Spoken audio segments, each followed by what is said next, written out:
context from you as to what you think the issues are today and what needs to be fixed and why.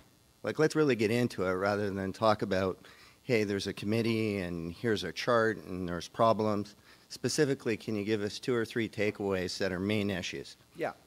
I think I've done that, but if I didn't emphasize it, I think enforcement is a key issue. I think that financial stability is a key issue, and I think that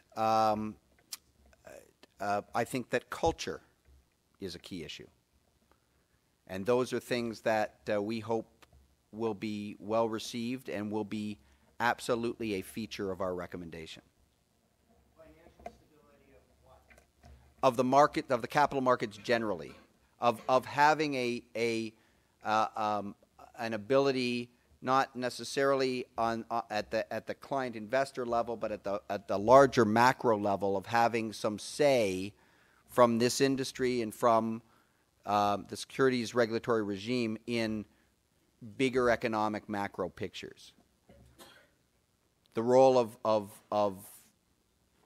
of firms in the industry, the role of trends in the industry, and having a more effective seat at the table with government in terms of having a real meaningful role in economic policy, development of economic policy, and responding to crises as they arise. Good morning, Larry. One of the issues that was touched on is the role of the investor in the potential investor panel. I met you as part of the Ontario Securities Commission Investor Advisory Committee, and let me assure everybody here that is not a panacea to anything. It has its own problems. But one of the issues that was raised at that committee, and it's touched on by one of the questions about the change in culture, one of the distinguishing features of Britain historically and America historically has been that Britain has been principles-based and America has been rules-based. Just look at the length of their tax code relative to Britain's.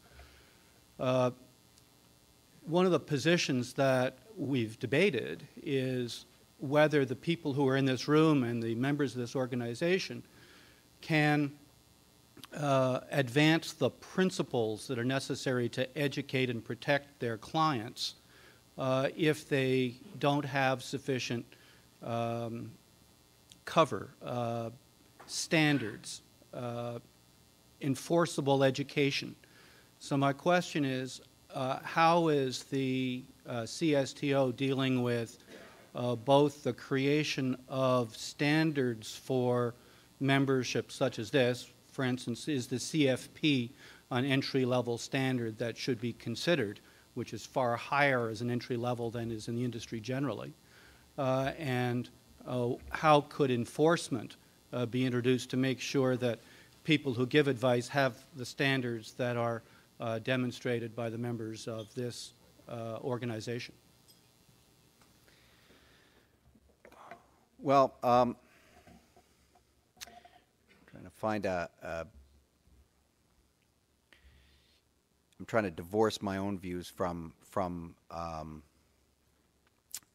as a regulator from my role as at the CSTO. And one of the more difficult issues in terms of setting up this structure is to divorce, not completely, but to divorce ourselves from finding ourselves imposing or making the rules for the regime going forward on the one hand, and actually setting up an organization that can accommodate those concerns.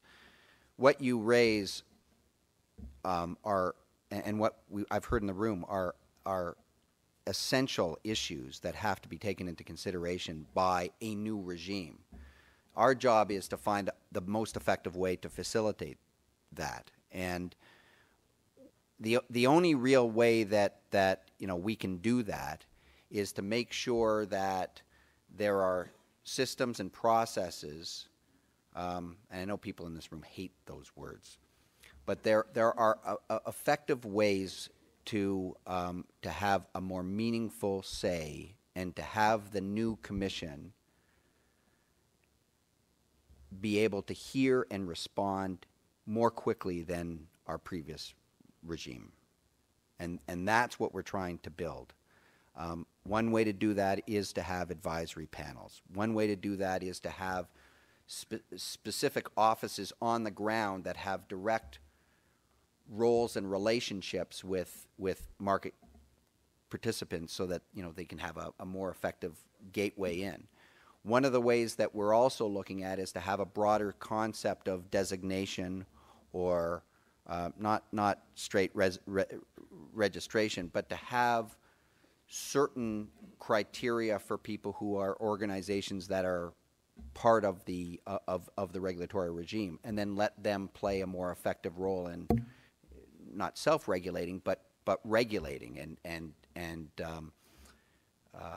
accrediting and get into a situation of partnering with other organizations to set standards and to have the regulations and policies reflect standards.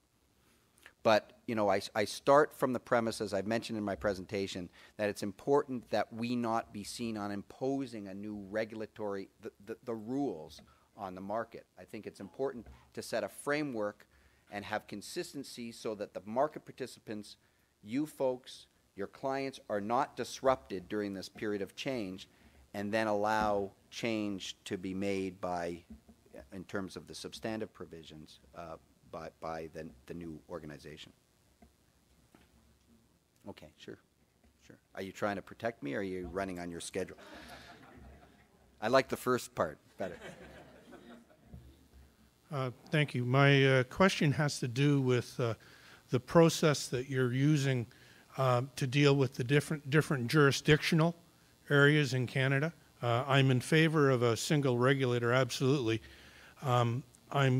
Area of concern has to do with that through your consultation process, you're going to be, or your timetable is to bring an act in place in the spring of 2010, and then after the fact, get the provinces to sign off on it in July of that year.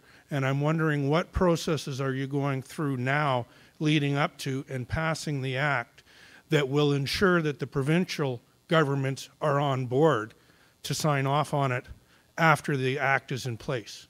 That's a very good question, and it's, in terms of the time frame, I think everybody in this room knows it's not the CSTO that's setting the time frame. The time frame has been set largely through political issues. In terms of the transition plan, the legislation that we are proposing, or that we will be proposing, will reflect the system that, from a statutory point of view, the system that we have now in terms of rulemaking and policy making. And we hope to make it much more platform, so that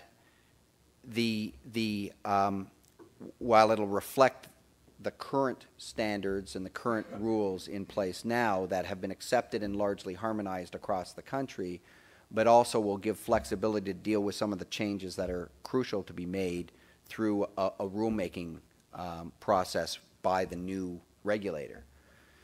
So we're very hopeful that